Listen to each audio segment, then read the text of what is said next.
ঐ তই অথনিৰ পৰা কি কৰি আছ হা? ঘৰকেইটা এতিয়ালৈকে চাফা কৰিব পৰা নাই যে? এইবোৰ কোনে কৰিব? মই কৰিম নেকি? যা সোনকালে গৈ পিনে ঘৰকেইটা ভালদৰে চাফা কৰ। কাম বন নাই, এনেই ঘূৰি ফুৰিবি। মই এতিয়া চাফা কৰি দিছো।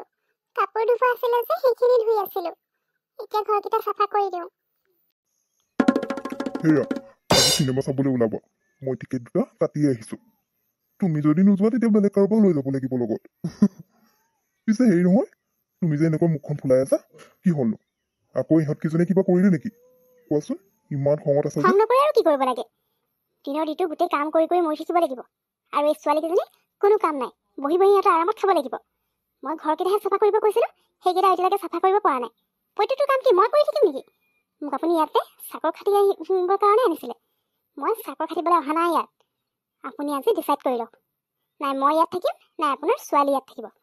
আৰু যদি মই ইয়াত থাকিব লাগে, তেনেহ'লে এই ছোৱালীকেইজনী ইয়াত থাকিব নোৱাৰে। সিহঁতক ঘৰৰ পৰা উলিয়াই দিয়ক, নহ'লে কিন্তু মই ঘৰ এৰি গুচি যাম। আপুনি এতিয়া কি কৰে সেইটো আপোনাৰ ওপৰত কথা। হেৰা, তুমি এনেকৈ কিয় কৈছা? মই তোমাক ইয়াত কিবা চাকৰ খাটিবলৈ আনিছো নেকি? তেনেকৈ নকবা আকৌ, মোৰ বেয়া লাগে নহয়। ৰ'বা, তুমি চিন্তা কৰিব নালাগে। ইহঁতকেইজনী কি কৰিব লাগে সেয়া মই ভালকৈ জানো। গতিকে আজি গোটেইখিনি ঠিক কৰি দিম। তুমি একো চিন্তা নকৰিবা। তোমাক ইয়াত মই চাকৰ খাটিবলৈ অনা নাই নহয়। গতিকে তুমি সেইটো কেতিয়াও নাভাবিবা। আৰু ইয়াৰ পৰা যোৱাৰ কথা তুমি কেতিয়াও নকবা, কাৰণ মই তোমাক ইয়াৰ পৰা কেতিয়াও যাব দিব নোৱাৰো। সদায়তো আপুনি একেটা কথাই কৈ থাকে, সকলো ঠিক কৰিম, সকলো ঠিক কৰিম। কিন্তু কি কৰিলে? সেইকাৰণে আজি আপুনি মোক আৰু আপোনাৰ ছোৱালীৰ মাজত কাৰোবাক ৰখাৰ কথা ডিচাইড কৰিব লাগিব। নহ'লে কিন্তু মই আজি ইয়াত ৰৈ থকাৰ নাই। গতিকে কি কৰিব লাগে আপুনি সোনকালে যি ঠিক কৰে কৰি থাকক। মই আপোনাক আজি সময় দি দিছোঁ। ইয়াৰ পিছত আৰু মই ইয়াত এদিনৰ কাৰণে নাথাকোঁ। দেউতা, আমি ইয়াৰ পৰা এতিয়া কলৈ যাম? আমাৰ থাকিবলৈতো ঠাই নাই। আমি ইয়াতে থাকিম দেউতা। আমাক ঘৰৰ পৰা উলিয়াই নিদিবা। আমি সকলো কাম কৰিম, কিন্তু আমাক ইয়াত থাকিবলৈ দিয়া। নহ'লে এই ৰাতিখন ভাইটি আৰু মই কলৈ যাম? সেইবোৰ মোৰ প্ৰব্লেম নহয়। তহঁতকেইটা ক'ত যাবলৈ আছে গৈ থাক। ক'ত থাকো, কি কৰো, কি খাওঁ, সেইবোৰ চিন্তা কৰি থাকিবলৈ মোৰ সময় নাই। গতিকে তহঁতে এতিয়া ইয়াৰ পৰা ওলাই যা। তহঁতৰ কাৰণে প্ৰিয়ংকাৰ প্ৰব্লেম হৈছে। তহঁতক সদায় প্ৰিয়ংকাই কাম কৰি কৰি খুৱাই থাকিব নোৱাৰে নহয়। একো এটা কৰিব নোৱাৰো, আৰামত বহি বহি খাব লাগে। তহঁতক ঘৰত থাকিবলৈ দিম। কোনো পধ্যে তহঁতক মই ইয়াত থাকিবলৈ নিদিওঁ। এতিয়াই ওলাই যা বুলি কৈছো, ওলাই যা। য'ত যি কৰ কৰি থাকিবি, কিন্তু এইখন ঘৰত আকৌ ভৰি নিদিবি তহঁতে। আমি ৰাতি এতিয়া কলৈ যাম? আমাৰতো থাকিবলৈ ঠাইও নাই। ইয়াৰ পৰা ৰাতি ওলাই গ'লে কেনেকৈ ক'ত থাকিমগৈ, কি কৰিম? আৰু ভোক লাগিলে কি খাম বা? ভাইটি, চিন্তা নকৰিবি, আমি কিবা এটা কৰিব লাগিব। দেউতাইতো এতিয়া আমাক ইয়াত থাকিবলৈ নিদিয়ে। আজি মা আমাৰ লগত থকা হ'লে আমাৰ লগত এনেকুৱা নহয়। মই আছো নহয় ভাইটি, তই একো চিন্তা নকৰিবি। ব'ল আমি ইয়াৰ পৰা গুচি যাওঁ। প্ৰিয়ংকা, এতিয়া তুমি সুখীনে? এতিয়াৰ পৰা তুমি এইখন ঘৰৰ ৰাণীৰ নিচিনাকৈ থাকিবা, আৰু কাকো কাম কৰি খোৱাৰ কোনো প্ৰয়োজন নাই। তুমি ঘৰৰ একো কাম কৰিব নালাগে। মই মানুহ এজনী বিচাৰিম ঘৰৰ কাম কৰিবলৈ, বুজিলানে? এতিয়াৰ পৰা মোক এৰি যোৱাৰ কথা তুমি কেতিয়াও নকবা। এতিয়া মই বহুত হেপি। আপুনি বৰ ভাল কৰিলে। আপোনাৰ এই ল'ৰা ছোৱালীকেইটা ঘৰৰ পৰা উলিয়াই দিলে। ইহঁত থাকিলে মানে মই অকণমানো শান্তি পোৱা নাছিলোঁ। সদায় কাম কৰি থাকিব লাগিব, আকৌ খোৱাৰ সময়ত খাবলৈ দিব লাগিব। মোৰ বাৰু সেইখিনি কৰা আপত্তি নাই, কিন্তু সিহঁতৰতো মোক এটা কামত সহায় কৰি দিব পাৰে। সিহঁতে সেইটোকে কৰিব নোৱাৰে। সেইকাৰণেহে মোৰ খং উঠি আছিলে। আপুনি যে সিহঁতৰ সলনি মোক ইয়াত ৰখাৰ কথা ক'লে, মোৰ সঁচাকৈ বৰ ভাল লাগিল। এতিয়াৰ পৰা মই কেতিয়াও আপোনাৰ এৰি যোৱাৰ কথা নকওঁ। ৰ'ব, আমাৰ কাৰণে কিবা এটা খাবলৈ বনাওঁগৈ এতিয়া। বা, দেউতাই আমাক ঘৰৰ পৰা কিয় উলিয়াই দিলে? এই ৰাতিখন আমাক ঘৰৰ পৰা উলিয়াই দিলে। আমি ক'ত যাম, কি খাম, কি কৰিম এবাৰো ভাবি নাচালে যে। আমাক দেউতাই কিয় বেয়া পায় বাৰু ইমান? ভাইটি, দেউতাই আমাক বেয়া পায় কাৰণ দেউতাই সেই নতুন মাজনী আনিলে যে। আজি আমাৰ মা থকা হ'লে আমাৰ মায়ে কেতিয়াও আমাৰ লগত এনেকুৱা কৰিব নিদিলে হয়। ভাইটি, তই চিন্তা নকৰিবি, মই আছো নহয়। আমি কিবা এটা কৰি খাব লাগিব। এতিয়া বহুত ৰাতি হৈ গ'ল। ইয়াতে ক'ৰবাত শুবলৈ জেগা আছে নেকি চাওঁ। তাতে গৈ আমি দুটাই শুই থাকিম। কাইলৈ ৰাতিপুৱা কি কৰোঁ চাব লাগিব। অ' ভাইটি, চাচোন চা, এইফালে ফুলবোৰ ইমান ধুনীয়াকৈ লাগি আছে ন? ঢেৰ ফুল আছে।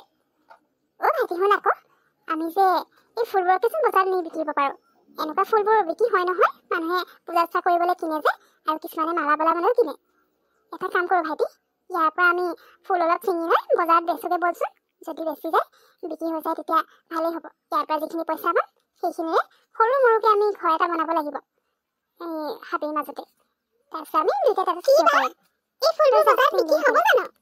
কোনে নিবনো এইবোৰ ফুল? পূজা কৰিবলৈচোন মানুহে নিজে নিজে ফুলবোৰ ছিঙি লয়। আমি নিয়া ফুলবোৰ বিক্ৰী হ'বনে? যদি বিক্ৰী হয় তেতিয়া মই গোটেই ফুলখিনি ছিঙি লৈ যাম আজি। ভাইটি হ'ব, মই কৈছো নহয়। মই আগতে মাৰ লগত যেতিয়া মা থাকোঁতে বজাৰ গৈছিলো যে তেতিয়া বজাৰ এনেকুৱা ফুলবোৰ বিক্ৰী কৰি থকা দেখো। এপাহ ফুলৰ 10 টকা নে কিমান লয়।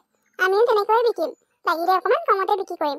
বিক্ৰী হ'ব ভাইটি, তই যাচোন যা, গোটেইখিনি নহ'লেও অলপ ফুল ছিঙি। আমি প্ৰথম বিক্ৰী চাম, যদি বিক্ৰী হয় তেতিয়া সদায় আমি ইয়াৰ পৰা ফুল ছিঙি ছিঙি বিক্ৰী কৰিব পাৰিম। হয় নেকি বা?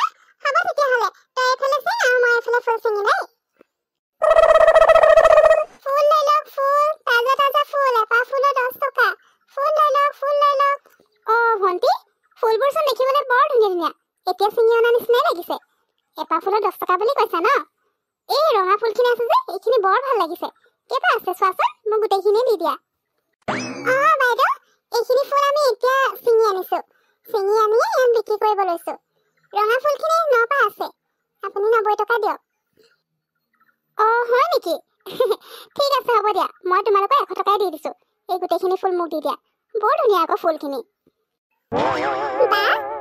বা আমাৰ এদিনতে ইমানখিনি পইচা হ'লেই। বা আমি সদায় ফুল বিক্ৰী কৰিবলৈ যাম দেই, সদায় তাৰ পৰা ফুল ছিঙি ছিঙি আনিম। বা এতিয়া পিছে আমি ক'ত থাকিম? তই কৈছিলি নহয় থাকিবলৈ যদি পইচা পাওঁ ঘৰ এটা বনাম বুলি। সৰুতে মায়ে যে এনেই বনাই দিছিলে আমাক খেলিবৰ কাৰণে, তেনেকৈয়ে সৰু ঘৰ এটা বনাব লাগিব, তাতে আমি দুটা থাকিম। ভাইটি, এইখিনি যিমানখিনি পইচা পালো ন, এই গোটেইখিনি পইচাৰে আমাৰ ঘৰটো ধুনীয়াকে বনাই ল'বলৈ বস্তু আনি ল'ব পাৰিম। বাঁহৰ ঘৰে বনাব লাগিব।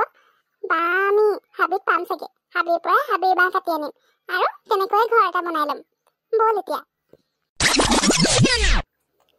বা আমাৰ ঘৰটোচোন বহুত ধুনীয়া লাগিছে। তই ইমান ধুনীয়াকে ঘৰ বনাব জাননে? সঁচাকে দেই, ইমান ধুনীয়া লাগিছে। এইটো ঘৰতে এতিয়া আমি দুটা ধুনীয়াকে থাকিম।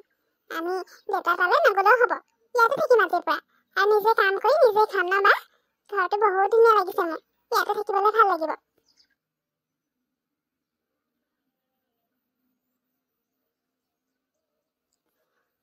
ভাইটি, এই ঘৰটো বহুত ধুনীয়া লাগিছে, বৰ ধুনীয়াকৈ বনালো। এতিয়াৰ পৰা আমি ইয়াতে থাকিম আৰু ফুল বিক্ৰী কৰিয়ে আমি এনেকৈ জীয়াই থাকিম। দেউতা তালৈ নগলেও হ'ব।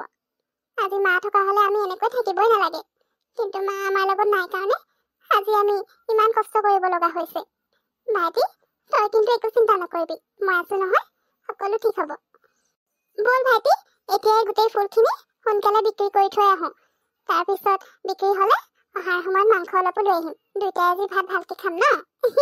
বহুত দিন নাই খোৱা নহয়।